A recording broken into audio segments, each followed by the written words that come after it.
Sæll Jakob, svakalega leikur hérna í kvöld, 247 stig skoruð, þið tap með 13.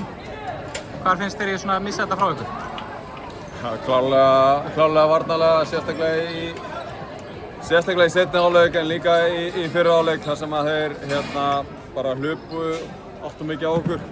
Fengu auðveldakörfur í hraðaflaupum. Og eiginlega bara bæði þótt að við vorum að skora eða klikka, þá voru að hlaupa í baki á okkur.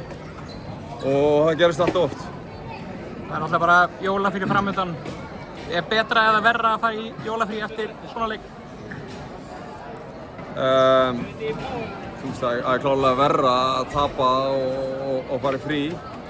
En Tindastóll er rosalega gott lið, spila rosalega vel saman og með marga menn sem geta skorað. Þannig að það er erfitt að stoppa þá, en við hefðum átt að gera miklu betur í dag. Talandi um jólafrí, hvað ætlar Jakob að gera í jólafríinu?